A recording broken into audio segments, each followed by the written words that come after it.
저는 오늘 여러분들과 함께 인간이란 무엇인가에 대해서 말씀을 나누려고 합니다. 우리 먼저 우리에게 주시는 하나님의 말씀을 보도록 하겠습니다. 에베소서 2장 10절 말씀입니다. 같이 봉독하도록 하겠습니다. 우리는 그가 만드신 바라 그리스도 예수 안에서 선한 일을 위하여 지으심을 받은 자니 이 일은 하나님이 전에 예비하사 우리로 그 가운데서 행하게 하려 하심이니라. 아멘. 사람은 자신이 누구인지에 대해서 올바르게 아는 것이 중요합니다. 자신이 누구인지, 즉 자기 자신에 대해서 바로 알지 못하면 자신의 정체성이 왜곡이 되고 또 왜곡된 삶을 살아가게 되는 거죠. 요즘 보면 얼짱, 몸짱이 인기가 있는 것 같습니다. TV에 나오는 모든 분들이 다 얼짱, 몸짱이고요. 세계에서 가장 많은 성형외과가 있는 나라가 어디죠? 대한민국. 예. 우리 백원사님이 현대견 아니고 대한민국. 대한민국이 가장 성형외과가 많다고 그래요. 오죽하면 다른 나라에서 성형을 하기 위해서 한국으로 오겠어요. 그래서 정말 많은 사람들이 성형외과에 가서 얼굴을 이렇게 만지고요. 오늘 목사님도 가셔서 또 이렇게 치료를 받고 오셨더라고요. 점도 빼시고요. 주근깨도 이렇게 다 빼시고. 예, 그렇게 하는 거예요. 왜 그럴까요? 바로 이렇게 얼굴이 환하고 또 점도 없고 주름도 없고 그러면 이제 예쁘다고 우리가 생각을 하니까. 몸에 식스팩이 있고 저는 없거든요. 식스팩이 있고 막 이러면 몸짱이네. 그러면 어때요? 보기 너무 좋잖아요. 그래서 사람들은 얼굴도 예쁘고 몸매도 좋고 이런 것들을 다 좋아하는 거예요. 이것이 바로 지금 우리 이 시대를 흘러가고 있는 하나의 가치관이라고 해도 과언이 아닙니다. 두 번째로 우리 사회는 학벌 의식도 대단하죠. 조금씩 학벌 의식에 대한 어떤 변화의 바람이 불기는 하지만 아직까지도 우리 한국을 보면 학벌 의식이 상당한 나라입니다. 그래서 어렸을 때부터 학원을 여러 군데 다니고요. 그리고 학벌이 좋아야 부와 행복이 따라오고 또 성공을 할 수 있다라는 인식들이 팽배해 있습니다. 그러니까 이제 이 학벌이 더 좋게 하기 위해서 사교육이 이제 열풍이 일어나게 되는 거죠. 하지만 그뿐만이 아니에요. 대학에 가서도 취업을 위해서 또 학원을 다니고 끝이 없는 것 같습니다. 이것이 바로 우리 사회에 흐르는 학벌주의가 있습니다. 또 이 시대에는 사이버 문화가 있습니다. 이게 뭐냐면 이제 인터넷 공간이라고 하는 거예요. 인터넷. 사이버 문화는 철저히 익명성이죠. 자기 자신을 가능하면 다 가릴 수가 있어요. 그래서 우리가 그 공간에서 어때요? 내 자신을 가릴 수 있으니까 성적인 범죄가 일어나고요. 기타 다른 범행들이 많이 일어나게 되죠. 인터넷 중독도 생겨나게 되는 거예요. 그래서 가상과 현실의 혼동이 오게 됩니다. 그래서 어떤 사람들이 보면 이제 그 가상 공간에서 폭력적인 게임을 하다가 갑자기 현실에서도 그런 폭력적인 무기를 가지고 사람들을 다치게 하거나 죽게 하는 경우를 우리는 볼 수가 있습니다. 자, 이런 모든 문화는 바로 보이는 것에 확실성과 믿음을 둔다라는 거예요. 그러니까 보이는 것이 진리고 우리가 보는 것이 곧 믿는 거다라는 거예요. 이것은 인간 중심적인 사고의 결과물입니다. 우리가 보통 이제 모더니즘이라고 하는데 이건 이제 뭐 현대의 최신의 어떤 이런 뜻에 있어요. 그런데 이러한 사고의 출발점이라고 할 수 있는 사람이 바로 데카르트라는 사람이 있어요. 이 사람이 인간학을 보통 말할 때 이런 말을 많이 하죠. 여러분 다 들어보셨을 거예요. 나는 생각한다. 그러므로 나는 존재한다. 이 사람이 말하는 것은 인간의 존재의 근거, 가장 깊이 있는 그 근거가 바로 사유하는 능력, 내가 생각하는 것에서부터 인간의 존재와 인간의 정체성이 시작된다는 거예요. 그러니까 내 안에서부터 내가 인간을 규정을 하는 거예요. 하지만 성경은 반대입니다. 성경은 인간이 정체성이 밖으로부터 규정이 되는 거예요. 그러니까 우리가 이 명제를 조금만 바꾸면 돼요. 바로 하나님이 나를 생각하신다. 그러므로 나는 존재한다라는 거예요. 오직 내가 인간됨이라는 것은, 인간의 정체성이라는 것은 오직 하나님께로부터 나를 규정을 받는 거예요. 안으로부터가 아니라 하나님께서, 오직 하나님께서 나를 인간이라고 부르시는 거예요. 나를 창조하신 하나님에게 바로 우리 인간의 실질적인 정체성이 있다라는 거죠. 누가복음 15장은 탕자의 이야기가 나오는 부분입니다. 여러분 잘 아실 거예요. 탕자가 거의 아버지의 재물을 빼앗듯이 해가지고 그 재물을 가지고 다른 곳에 가서 허랑방탕한 생활을 하죠. 그런데 그 아들이 아버지께 돌아온 때는 언제였죠? 그곳에서 내 자신을 발견했을 때, 내가 어떠한 사람인지, 나의 실상, 내가 누구인가를 깨달았을 때, 그때 아버지에게 가기로 결심했던 거예요. 자기의 실상을 알지 못했을 때 탕자에게 있어서 아버지는 귀찮은 존재였어요. 아버지는 나에게 별로 필요하지 않은 존재였어요. 떠나고 싶은 존재였어요. 그런데 자신의 실상을 알았을 때 아버지는 내가 정말 종이 되는 한이 있더라도 내가 돌아가야 되는 절대적인 존재가 되는 거죠. 탕자의 자기 발견이 아버지에 대한 바른 인식의 출발점이었어요. 아버지와 바른 관계의 시발점이었던 거예요. 그래서 인간은 하나님 앞에 있을 때 온전히 자신의 정체성과 자신이 어떤 존재인가를 알 수 있는 겁니다. 자, 그렇다면 성경에서 말하는 인간이라는 것은 무엇인가? 하나님께서 원래 우리에게 원하시는 삶이라는 것은 과연 어떤 걸까라는 거예요. 첫 번째, 인간은 피조물이다라는 거예요. 오늘 말씀에 보면 우리는 그가 만드신 바라라고 나와 있죠. 누가 우리를 만드셨다고요? 하나님이 우리를 만드셨다라는 거예요. 또한 창세기 1장 1절, 성경의 가장 처음 부분이죠. 뭐라고 나와 있습니까? 태초에 하나님이 천지를 창조하시니라. 태초에 누가 천지를 창조했다고요? 하나님이 천지를 창조하신 거예요. 온 우주 만물, 지구를 포함해서 지구에 있는 모든 동물, 식물, 사람, 모든 것을 포함해서 바로 하나님께서 이 모든 것을 창조하셨다라는 거예요. 성경은 우리가 창조주가 아니라 창조주에 의해서 만들어진 피조물이라고 말하고 있어요. 피조물이라는 것은 누군가에 의해 만들어졌고, 피조물이라는 것은 뭐예요? 불완전한 존재예요. 오늘 이 말씀은 분석의 대상이 아니라 바로 믿음의 대상입니다. 우리가 이 성경 첫 구절인 이 말씀을 믿느냐, 즉 다시 말하면 하나님께서 나의 창조주이심을 믿느냐 아니냐 하는 것은 우리 인생 전체의 과정과 결과를 완전히 뒤바꿔 놓게 되는 하나의 핵심적인 내용인 거예요. 하나님이 창조주 되심을 믿지 않는 사람들에게는 인간이라는 것은 그냥 우연히 자연적으로 생겨난 존재에 불과해요. 그래서 내가 내 삶을 마음대로 할 수 있어요. 내 삶에 내가 주인이 되는 거예요. 하지만 과연 인간이 자기 인생의 주인이 될 만한 자격과 능력이 있을까요?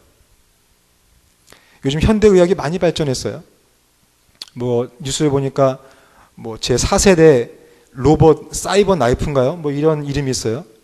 그것은 감마선이라는 걸 쏴가지고 사람이 그 암세포가 있으면 주변에 건강한 세포는 절대 건드리지 않고 아주 미세한 부분까지 그거를 투시를 해가지고 이제 그 암세포만 정확하게 죽이는 어떤 그런 신기술이라고 그래요. 아주 놀랍도록 기술이 발전했죠. 칼을 안 대요. 절대 피부에 상처도 안 생겨요. 그냥 이렇게 있으면 되는 거예요. 그런데 현대의학이 아무리 발전하더라도 고칠 수 있는 병이 있다, 고칠 수 없는 병이 있다라는 거예요. 제 병도 현대의학으로 못 고쳐요.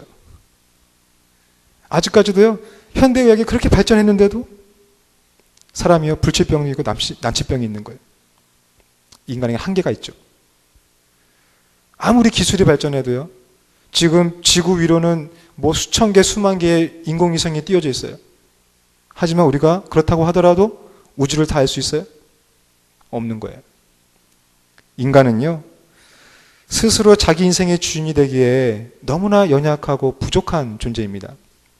그래서 우리가 말씀 앞에 섰을 때, 즉 하나님께서 나의 창조주 되심을 믿고 내가 나약한 피조물임을 믿을 때 우리는 하나님 말씀을 따를 수밖에 없다라는 거예요.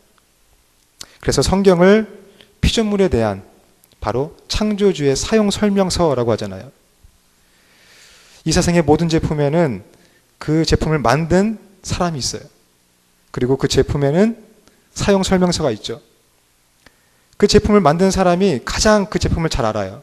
그래서 그 사람들이 그 제품에 대한 사용 설명서를 쓰는 거예요. 그 사용 설명서대로 우리가 잘 읽고 사용을 하면 정말 그 제품을 올바르게 사용을 하는 거예요. 10분 발휘할 수 있죠. 하지만 우리가 사용 설명서를 읽지 않고 우리 마음대로 쓰게 되면 제품이 망가질 수 있는 거예요. 인생도 똑같아요. 하나님께서는 우리 인생에 대한 사용 설명서를 주셨어요. 그것이 바로 뭐예요? 성경책이에요. 성경책. 그래서 이 성경책에는요, 우리가 어떻게 살아야 되는가, 하나님께서 우리에게 인생을 어떻게 사는 것이 정말 올바른 삶인가, 어떤 것이 하나님이 기뻐하는 삶인가, 이 성경책에 다 나와 있다라는 거예요. 인생에 대한 창조주의 사용 설명서입니다. 그래서 우리는 이 성경을 절대적으로 믿고 신뢰해야 한다는 거예요.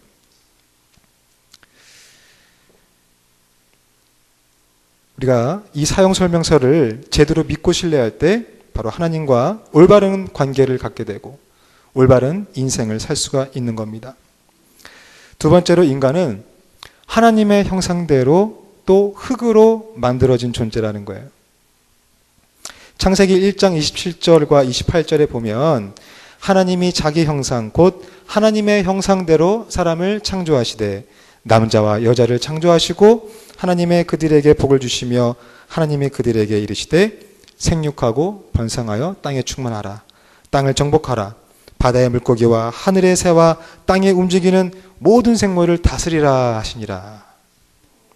그리고 창세기 2장 7절에 보면요, 여호와 하나님이 땅의 흙으로 사람을 지으시고 생기를 그 코에 불어넣으시니 사람이 생명이 되니라.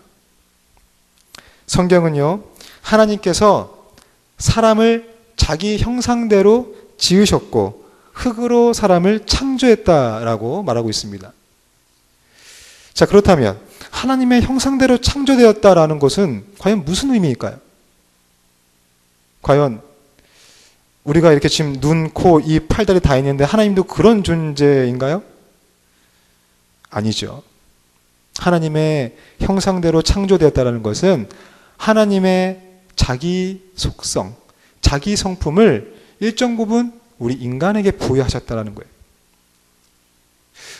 조금 이게 어려운 부분인데 이것들을 좀 설명하기 위해서 예화를 하나 들고 좀 설명을 할게요.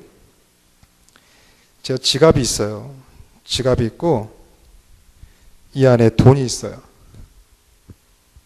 다행히 10,000원짜리가 하나 있네요. 예. 제가 10,000원짜리 가지고 좀 장난을 칠게요, 여러분. 예, 양해를 구하겠습니다. 10,000원짜리가 보이죠? 예. 제가 이 10,000원짜리를 지금 잘 펴져 있잖아요. 근데 이렇게 좀 구겨봤어요. 아주 그냥 차근차근. 누구를 생각하면서 이렇게. 그 다음에 이거를 내팽개치는 거예요. 가서 침도 뱉고, 그 다음에 자근자근 밟는 거예요. 이렇게 밟고 계속 밟고 그 다음에 툭 차버렸어요. 여러분, 이 10,000원이요 가지실 분 있어요? 장로님 가지실래요? 목사님 가지실 거예요? 싫어요. 예. 예. 보세요. 목사님 가지신다고 그랬잖아요. 여러분, 이게 지금 뭐예요? 예? 10,000원짜리죠. 이게요, 지금 이렇게 구겨지고, 내팽개치고, 또, 이 침새라도 받고요, 밟히고요, 발로 차였는데, 이게 뭐예요? 돈 10,000원짜리예요, 10,000원짜리. 이게 깨끗해졌을 때나, 쫙 펴졌을 때나, 구겨졌을 때나, 어때요? 이 10,000원의 가치는 변해요, 안 변해요? 변하지 않아요. 그러니까 제가 목사님 가질래요? 그러니까 가진다는데. 왜? 10,000원의 가치는 변하지 않기 때문에. 그런 거예요. 우리 인간은요, 하나님의 형상대로 지음받은 존재예요. 그게 무슨 말이에요? 우리가 세상에 살면서 때로는 밟히고요, 때로는 상처 입고요, 때로는 찢어지고요, 때로는 다른 사람들한테 모욕을 받아요. 그런데 우리의 가치가 변하는 거예요? 절대 변하지 않아요. 왜? 하나님의 형상대로 지음받은 존재이기 때문에. 하나님께서는 우리를 그만큼 특별하게, 거룩하게, 귀하게 여기신다는 거예요. 인종이 달라도, 못생겨도, 공부를 못해도, 사업에 실패해도, 아파도, 문제가 많아도 하나님은 우리를 귀하게 보신다는 거예요. 하나님 안에서는요, 절대 우리의 가치가 변하지 않아요. 하나님의 형상대로 지음받은 존재이기 때문에 그런 거예요. 전 이 돈을 절대 버리지 않아요. 그렇죠? 가치가 있기 때문에. 하나님은 절대로 여러분을 버리지 않으세요. 왜? 하나님의 형상대로 지음받은 존재이기 때문에. 다시 들 거예요, 지가. 버리지 않을 거예요. 자, 그렇다면 여러분, 우리가 조금 더 하나님의 형상에 대해서 좀 더 알아야 되는 거예요. 여러분, 하나님의 형상을 아까 말할 때 하나님이 자신이 가지고 있는 속성, 성품, 바로 이것을 일정 부분 우리에게 주셨다고 그래요. 자, 그러면 하나님의 속성에 대해서 여러분 아세요? 하나님께서만 가지고 계신 성품이 뭐라고 생각하세요? 요거 맞추시면 만 원 드릴까요? 하나님께서만 가지고 계신 성품이라고 하면 바로 전지, 전능, 무소, 부재라는 거예요. 뭐예요? 모든 것을 하시고, 모든 것을 하실 수 있고, 모든 것에 계시고, 영원하신 분이 바로 하나님이에요. 그리고 하나님과 인간이 함께 공유하는 성품은 뭐가 있죠? 아주 여러 가지가 있을 수 있어요. 그런데 그 중에 첫 번째는 바로 사랑이라는 거예요. 사랑. 하나님은 사랑이시죠? 그래서 하나님은요, 누구나, 혹시 여기에 오늘 죄를 짓고 온 사람도요, 또 사기꾼도, 살인자도, 선한 사람도, 모든 사람을 구별 없이, 차별 없이 사랑하시는 분이 바로 하나님이세요. 그래서 그 영혼들을 구원하시기 위해서, 우리의 죄를 감당하시기 위해서 십자가에 달려 죽으신 거예요. 그리고 그 안에서 자기의 사랑을 확증하셨죠. 흙의 특성도 사랑입니다. 인간이 쓰여가 버린 쓰레기, 오물, 이런 것들을 흙은요, 다 포용을 하는 거예요. 흙은 아무리 더러운 것이라도 차별하거나 구별하지 않습니다. 다 포용을 하는 거죠. 그래서 흙은 사랑이에요. 상대를 절대 구별하는 일이 없습니다. 하나님께서 인간을 흙으로 창조하셨다라는 그 의미는 바로 첫 번째, 사람은 사랑하는 존재인 거예요. 하나님의 사랑을 받고 그 사랑을 이웃들과 나눠야 되는 존재가 바로 사람인 거죠. 선한 사마리아인처럼 상대를 구별하지 않고 원수를 향해서라도 바로 사랑하는 삶을 살아야 되는 것이 인간이라는 거예요. 두 번째로 하나님과 인간이 함께 공유하고 있는 성품 중에 두 번째로 성실이에요. 하나님 성실하신 분이에요. 그리고 하나님 정직하신 분이에요. 하나님은 거짓이 없으신 분이에요. 만약에 여러분들이 성경에서 하나님이 거짓말하시고 사기치고 하신 부분이 있으시면 저한테 말씀하세요. 제가 하나님께 따져서 물을게요. 성경에 보면요, 하나님은 성실하신 분이에요. 거짓이 없으신 분이죠. 흙의 특성도 똑같아요. 어떠한 경우에도 흙은요, 성실한 거예요. 콩 심은 데 콩 나고 팥 심은 데 팥 나죠. 흙은요, 심은 대로 되돌려주는 게 흙이에요. 정직한 거죠. 거짓말을 하잖아요. 그래서 인간이 흙으로 지어졌다라는 두 번째 의미는 바로 인간은 성실하게, 정직하게, 거짓 없이 살아야 되는 존재다라는 것을 말해주고 있는 거예요. 세 번째, 하나님과 인간이 함께 공유하고 있는 세 번째 성품은 바로 생명이에요. 생명. 창세기 1장 28절에 생육하고 번성하여 땅에 충만하라. 생육하고 번성하는 것. 생육은 열매를 맺는다는 거예요. 번성은 숫자적으로 증가하는 것을 의미하는 거죠. 열매를 맺고 숫자적으로 증가하려면 뭐가 있어야 돼요? 생명이 있어야 되는 거예요. 흙의 특성도 생명이 있습니다. 만약 흙이 생명의 양식을 제공하지 않으면 식물, 동물, 사람, 모든 존재가 살아갈 수가 없어요.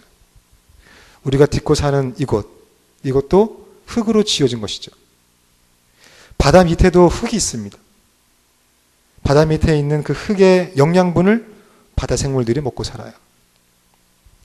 따라서 흙이 없다면 이 세상 모든 생물들은 존재할 수가 없다라는 거예요. 이처럼 하나님께서 생명인 흙으로 사람을 만드셨다라는 것은 우리가 서로 생명을 나누어 살아가야 하는 존재라는 거예요. 네 번째로 영이 있다라는 거예요. 하나님과 인간의 공통적인 성품, 바로 그것은 영이 있는 존재라는 거예요. 요한복음 4장 24절에 보면 하나님은 영이시니 예배하는 자가 신령과 진정으로 예배할지라 라고 말하죠. 하나님의 형상대로 지음받은 인간인 우리가 바로 영이 있는 존재라는 거예요. 그래서 우리가 지금 이곳에 모여서 하나님을 예배할 수 있는 거예요. 그렇기 때문에 하나님과 기도로 교통할 수 있는 거예요.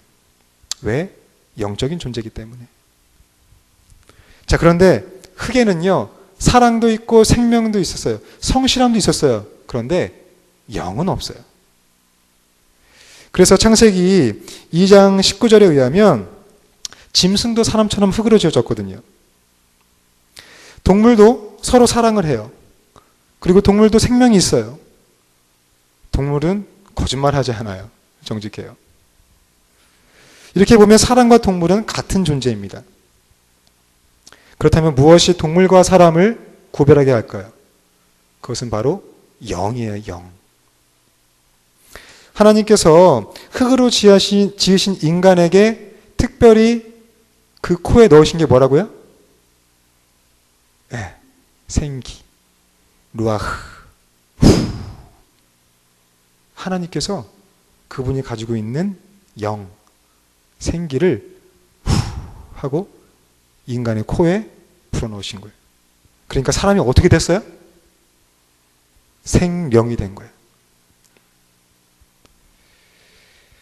지금 우리 지금 여기까지는 우리가 이제 인간이란 어떤 존재인가, 성경에서 말하는 인간이란 어떤 존재인가, 그리고 하나님께서 우리에게 진정으로 원하신 인간의 모습, 인간의 삶이란 어떠한 건가, 우리는 간단하게 알아봤어요. 자, 그렇다면 과연 우리는 진정으로 이러한 삶을 살아가고 있는가라는 거예요. 내가 하나님 앞에서 정말 하나님의 형상대로 창조받고 내가 생명이 있고 사랑이 있고 또 생명으로 다른 사람들을 같이 도와주고 그들을 사랑하며 살고 있는가라는 거죠. 내 삶을 보면요, 저는 솔직히 하나님께서 너는 그러한 삶을 살고 있느냐라고 물어보면 자신이 없어요. 아마 이 질문에 확신 있게 대답할 수 있는 분도 많지 않을 거라고 생각해요. 하나님의 형상대로 지음받은, 즉 서로 사랑하고 성실하게 생명을 나눠주고 또 생명으로 선한 일을 하도록 지음받은 인간이 왜 죄된 삶을 살게 되는 걸까요? 여기서 우리는 인간의 또 다른 모습을 발견할 수 있게 되는 거죠. 그것은 인간은 바로 죄인이다라는 거예요. 로마서 5장 12절에 보면 그러므로 한 사람으로 말미암아 죄가 세상에 들어오고 죄로 말미암아 사망이 들어왔나니 이와 같이 모든 사람이 죄를 지었으므로 사망이 모든 사람에게 이르렀느니라. 여기서 한 사람이라는 것은 아담을 의미하는 거예요. 아담 한 사람이 하나님의 명령을 어기게 됐고 죄를 범한 결과 그에게서 태어난 모든 사람이 똑같이 죄를 갖고 태어나게 됐다는 거예요. 그래서 아무리 착한 사람도 아무리 선한 일을 많이 하더라도 그 누구도 예외 없이 본질적으로 죄인이다라는 거예요. 여러분, 죄가 뭐죠? 죄가 구체적으로 무엇을 의미하는 건가요? 죄는 히브리어로 하타, 헬라어로 하마르티아라고 하는데 이것은 관역에서 벗어났다라는 것을 의미해요. 즉 인간 중심의 조준이 관역을 벗어났다라는 거예요. 하나님과 올바른 관계를 가져야 되는 인간이 그 관계에서 벗어났다라는 거예요. 살인하고 사기치고 남을 정죄하고 간음하고 폭행하고 이것이 죄가 아니라 이것은 죄의 결과인 거예요. 인간이 죄인이기 때문에 나타나게 되는 죄의 열매인 거죠. 창세기 2장 17절에 하나님께서 인간에게 하신 첫 번째 말씀은 선악과를 따먹지 말라라는 것이었어요. 먹는 날에는 반드시 내가 죽을 거다라고 하나님 말씀하셨어요. 이것은 창조주 하나님과 피조물인 인간의 근원적인 관계를 유지하는 명령이었습니다. 즉 인간은 하나님과 올바른 관계를 갖도록 지음받은 책임적인 존재라는 거예요. 그런데 인간은 선악과를 따먹지 말라는 하나님의 명령에 어떻게 반응했나요?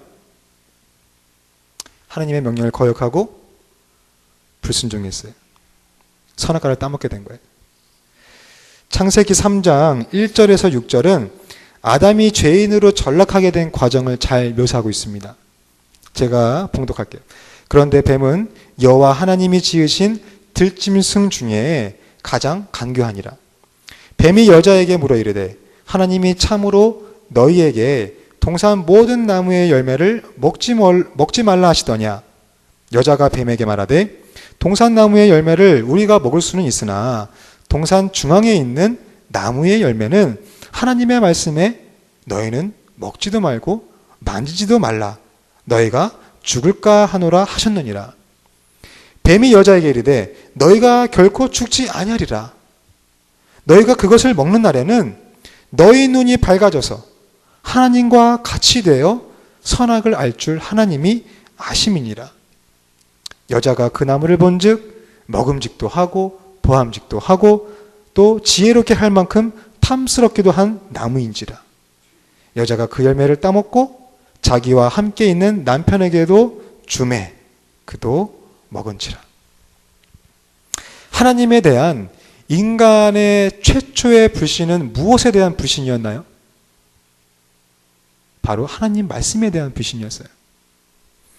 하나님은 창세기 17절에 보면 선악과를 먹으면 내가 반드시 어떻게 되리라?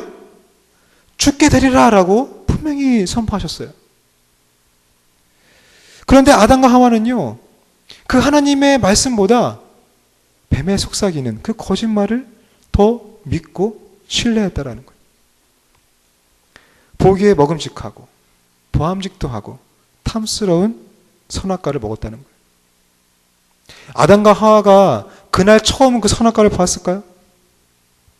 더군다나 그 선악과는 동산 중앙에 있었어요. 아마도 아담과 하와는요, 그 선악과를 여러 번 봤을 거예요. 그런데 유독 그날만은 그 나무의 열매가 보암직도 하고 먹음직도 하고 탐스럽기도 한 거예요. 왜 그랬을까요? 바로 사탄의 덫에 빠진 인간의 중심이 이미 관역을 벗어나 있었기 때문에 그래요. 동산 중앙에 선악과가 있었습니다. 이것은 하나님께서 우리를 시험하시기 위해서 두신 것이 아니에요. 어떤 사람은 이렇게 말해요. 아니, 선악과가 없었으면 우리에게 이런 일이 없지 않았습니까? 그런데 하나님은요, 인격적인 분이세요. 여러분, 종이 좋아요? 자유인이 좋아요? 자유인이 좋죠. 선악과 없으면요, 우린 그냥 종이 될 수밖에 없어요. 그런데 하나님은 선악과를 두심으로 인해서 선악과를 통해서 하나님이 하나님 되게 하시는 도구로서 선악과를 두신 거예요. 우리가 하나님을 사랑하는 그 도구가 될 수 있도록 하나님의 사랑과 하나님의 말씀을 지킬 수 있는 그 도구로서 하나님은 선악과를 동산 중앙에 놓으셨다는 거예요. 하나님이 나의 삶의 주인 되심을 인정하게 하는 수단, 그것이 바로 선악과라는 거예요. 약속이고 언약인 거죠. 동산 중앙에 선악과가 있었다는 것은 바로 우리 삶의 중심에 하나님이 있느냐라고 지금 묻고 계시는 거예요. 그것을 지켜내는 것이 사랑인 거예요. 제가 지금 반지를 끼고 있죠. 이 반지는 언약이고 약속입니다. 그렇죠? 무엇에 대한 언약이고 약속인가요? 이제부터 나 김광래는 나의 와이프 이한나를 죽을 때까지 사랑하고, 이 여자가 주름이 생기건 병들건 때로는 좀 이렇게 못생겨도 때로는 화가 나도 이 여자를 끝까지 사랑하고 끝까지 섬기고 아껴주면서 살겠습니다 라고 하는 맹세의 고백이 담긴 상징인 거예요. 이게 반지예요. 이 반지가 시험하기 위해서 제가 이것을 꼈나요? 아니에요. 이것은요, 안전장치예요.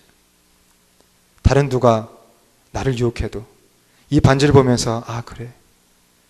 내가 와이프와 언약을 한 거야. 나는 와이프를 사랑하기로 약속했어. 나는 와이프 한 사람만 사랑해. 그런데 유혹이 왔을 때 반지를 가리고 반지를 빼고 이러면 어떤 거예요? 배반하는 거예요. 배신이죠. 선악과가 그렇다는 거예요. 요즘 보면요, 부부간에도 보통 아내 되시는 분들이 남편의 그 사랑, 남편이 자기를 사랑하는지를 좀 확인하길 원하는 것 같아요. 그래서 자기야, 날 사랑해? 사랑하는 것 좀 증명해봐. 이러는 거예요. 뭘 어떻게 증명해? 옆에 있어주고, 가정을 위해서 열심히 일하고, 그 가정을 위해서 열심히 기도하는 거, 그거 위에 뭘 얼마나 더 설명을 해요? 그렇죠? 똑같은 거예요.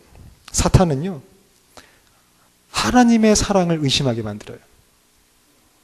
광래야, 하나님이 너 사랑하는 거 맞아? 아니야.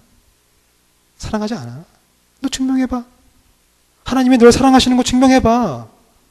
너 이렇게 질병 없고, 너 지금 십몇 년간 기도했는데 낫지도 않잖아. 너 니네 가정에 문제 있잖아.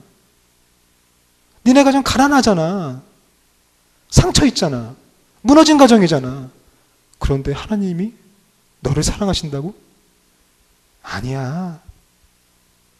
사탄은요, 계속 거짓말을 하는 거예요. 하나님의 사랑을 의심하게 만들어요. 그런데 우리에게는 그 사랑을 확증할 수 있는 사건이 하나 있죠. 그게 뭐예요? 십자가예요. 우리가 십자가를 바라볼 때 주님께서 나의 죄를 씻어주시고 죽을 수밖에 없었던 나를 구원하시기 위해서 피 흘려 돌아가신 거예요. 자기 자신을 희생해서라도 나를 살리신 그 십자가, 그것 말고 뭘 더 증명하겠어요? 자기 자신을 희생하는 것만큼 그 어떤 걸로 내가 나를 사랑한다라고 증명할 수 있겠어요? 우리는 여기서 아주 중요한 교훈을 놓치면 안 됩니다. 우리가 무엇을 먹든 무엇을 하든 바로 하나님께 먼저 묻고 움직여야 한다는 거예요. 이것이 수반되지 않을 때 인간은 결국 먹고 마심의 노예가 되는 거예요. 그로 인해서 인생은 파멸의 길을 거둘 수 있게 되는 거죠. 아담과 하와는요, 하나님의 말씀을 신뢰하고 순종하며 살아야 되는데 하나님의 말씀을 너무 가볍게 생각했어요. 하나님 말씀보다 뱀의 말을 더 신뢰했고요. 그래서 하나님과의 믿음의 관계, 신뢰의 관계를 스스로 깨트리게 된 거예요. 이 첫 번째 명령이 깨지면서 하나님과 인간의 관계는 왜곡됐어요. 그리고 인간은 죽을 수밖에 없는 존재가 된 겁니다. 창세기 3장 7절에서 12절 우리 한번 찾아볼까요? 같이? 창세기 3장 7절에서 12절 말씀이에요. 같이 읽어보도록 하겠습니다. 이에 그들의 눈이 밝아져 자기들이 벗은 줄 알고 무화과나무 잎을 엮어 치마로 삼았더라. 그들이 그날 바람이 불 때 동산에 거니시는 여호와 하나님의 소리를 듣고 아담과 그의 아내가 여호와 하나님의 낯을 피하여 동산 나무 사이에 숨은지라. 여호와 하나님이 아담을 부르시며 그에게 이르시되 내가 어디 있느냐 이르되 내가 동산에서 하나님의 소리를 듣고 내가 벗었으므로 두려워하여 숨었나이다. 이르시되 누가 너의 벗었음을 내게 알렸느냐? 내가 내게 먹지 말라 명한 그 나무 열매를 내가 먹었느냐? 아담이 이르되 하나님이 주셔서 나와 함께 있게 하신 여자 그가 그 나무 열매를 내게 주므로 내가 먹었나이다. 자, 하나님의 명령을 어기고 죄를 지은 다음에 인간이 어떻게 행동했습니까? 벗은 몸을 보고요, 두려운 거예요. 부끄러운 거예요. 그래서 무화과 나무 잎으로 옷을 지어 입었어요. 죄를 짓기 전에는요, 벗은 몸이었지만 부끄러운지 몰랐어요.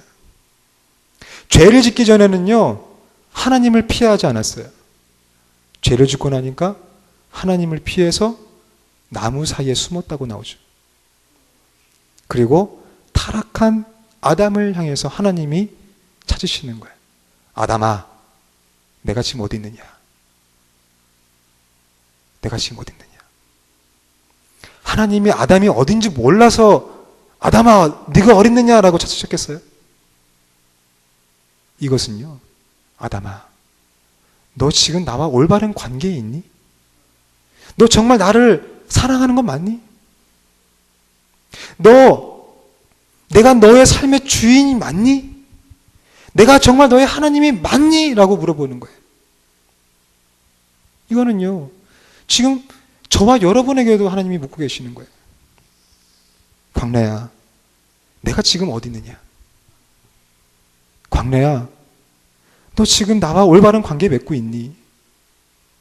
너 정말 나를 사랑하니? 내가 너의 하나님 되심을 너는 정말 믿고 있니? 내가 너의 삶의 주인이냐? 라고 하나님은 지금 묻고 계시는 거예요. 하나님과 인간의 깨어진 관계를 지적하고 계시는 거예요. 하나님과의 관계가 깨어지니까 어때요? 인간의 관계도 깨어지는 거예요. 아담이요, 하와를 처음 봤을 때 어때요? 한눈에 뿅 갔죠? 그냥 세상적인 말로. 이는 내 뼈 중에 뼈요 살 중에 살이다라고 말했어요. 정말로 이 여자만큼은 내가 정말 온 힘을 다해서 사랑할 줄 알았고요. 정말 내 뼈에서 나온 사람이기 때문에 내가 모든 걸 줘서라도 이 사랑을 지킬 만한 그러한 아주 귀한 그러한 맹세였다고요. 너무나 사랑했어요. 그런데 죄를 짓고 나니까 어때요? 하나님, 저 여자가 열매를 나한테 줘서 내가 먹은 겁니다. 저 잘못 없어요. 저 여자가 저한테 준 거예요. 정죄하기 시작하는 거예요. 그렇게 사랑했던 사람인데, 내 뼈를 만들고 그만큼 내가 아끼고 귀하게 여겼던 사람인데 죄를 짓고 나니까 그 사람을 정죄하게 되는 거예요. 우리도요, 내가 가장 아끼는 사람 정죄하고 있지 않습니까? 죄 때문에 그런 거죠. 여러분, 얼마나 많은 그리스도인들이 세상 사람들이 보기에 좋은 것을 따라가느라 하나님과 동떨어진 삶을 살고 있습니까? 세상의 가치관, 세상의 통념에 이끌려서 세상 사람들이 보기에 좋은 삶을 꾸리느라 거기에 온 정신을 쏟고 있고, 또 그 삶이 하나님 보시기에도 좋기를 원한다면 그 얼마나 모순된 일입니까? 세상 사람들은요, 보이는 것에 확신과 믿음을 둡니다. 물질, 돈, 우상을 삼고 있죠. 그러나 하나님께서는요, 언제나 내 마음의 중심을 보시는 분이세요. 내 마음 중심에, 내 삶의 중심에 하나님이 있느냐라는 거예요. 하나님의 말씀이 있느냐? 하나님의 사랑이 있느냐? 내 삶의 중심에 하나님과 올바른 관계를 맺고 있느냐라는 것을 하나님은 보시는 거예요. 그래서 이제 죄인된 우리가 해야 할 일이 있습니다. 그것은 바로 여호와의 이름을 부르는 거예요. 창세기 4장 26절에 셋도 아들을 낳고 그의 이름을 에노스라 하였으며 그때 사람들이 비로소 여호와의 이름을 불렀더라라고 말해요. 여기서 에노스라는 것은 죽을 수밖에 없는 존재라는 거예요. 즉 자신이 죽을 수밖에 없는 존재라는 사실을 깨닫기 전까지는 인간은 여호와를 찾지 않았어요. 그런데 내가 죽을 수밖에 없는 존재구나. 내가 하나님 없이는 살 수 없는 존재구나. 내가 죄인이구나. 나는 하나님 없이는 아무것도 할 수 없구나. 이것을 깨닫게 될 때 여호와 하나님을 찾게 된 거예요. 생명의 근원이시요 영원한 생명으로 우리를 이끌어 주실 여호와 하나님만이 우리의 죄와 죽음의 문제를 해결하실 수 있음을 비로소 깨닫게 되는 거예요. 사랑하는 여러분, 이제 저와 여러분이 진정으로 죽을 수밖에 없는 존재임을 깨달았다면 우리 모두가 해야 할 일이 바로 여호와 하나님을 찾는 거예요. 오늘 이 시간 우리의 죄를 해결하시고 우리의 생명 되시고 우리의 소망 되시는 여호와 하나님을 부르시기를 축복합니다. 하나님의 말씀이 여러분들의 삶의 기준이 되고 판단의 근거가 하나님의 말씀이 되기를 축복합니다. 하나님을 사랑하고 하나님이 나의 창조주가 되시고 나의 왕 되시는 하나님의 백성 되시길 축복합니다. 하나님의 형상으로 지음받은 존재로서 이웃을 사랑하고 진실하고 생명을 나눠주고 하나님과 올바른 관계를 맺고 사는 하나님의 백성 되시길 주님의 이름으로 축복합니다. 기도하겠습니다. 하나님, 오늘도 죽을 수밖에 없는 죄인을 거룩한 주님의 전으로 불러주심을 감사합니다. 우리의 인생이 내 것이 아니고 우리의 인생의 주인이 내가 아님을 이 시간 고백합니다. 지금까지 하나님 없이 생각했던 것, 하나님 없이 행동했던 것, 하나님 없이 살았던 지난 날을 회개하오니 죄를 용서하여 주시옵소서. 나의 창조주신 하나님을 나의 삶의 중심에 두고 오직 하나님만을 사랑하고 하나님 말씀에 순종하며 나아가는 하나님 나라 백성 공동체가 되게 하여 주시옵소서. 인간의 생명 되시고 소망 되시는 우리 주 예수 그리스도의 이름으로 기도합니다. 아멘.